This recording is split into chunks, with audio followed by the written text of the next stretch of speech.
Okay, today we're going to do a cabin air filter for the air conditioning system on a Mercedes GLK 350. But this actually will work with most late model Mercedes. This is the filter. I actually had an '02 Mercedes SLK, and it used more or less the same filter and the same, or at least was in the same location.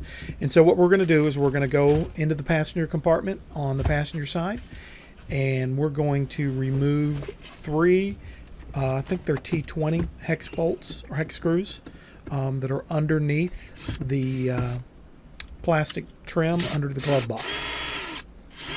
And basically we just, I use a power drill just to get them out quick. When you put them back in, you need to be very delicate, but pretty simple to get out, just three simple bolts. And when you pull the panel out, make sure it doesn't get stuck if you've got the trim piece there. But it helps to fold down the carpet and just pull it right out. You may have to work it, but don't be afraid to kind of manhandle it a little bit. And then you can see the little white piece. That is the bottom of the cabin air filter right there. And the little thing slides, and the whole thing slides out. And then we get our replacement filter. This filter wasn't all that dirty, but it's good to replace the filters. It's good to replace the filters probably every 20, 30,000 miles, just to make sure you're breathing clean air. The little plastic piece, when you take it off, sometimes it falls off.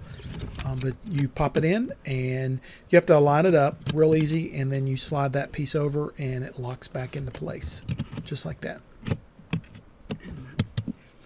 And then you put everything back together in reverse.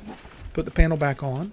Now, as I found out, don't put it in backwards. The piece that folds down the lip actually goes to the rear. Yep, just realized it was backwards.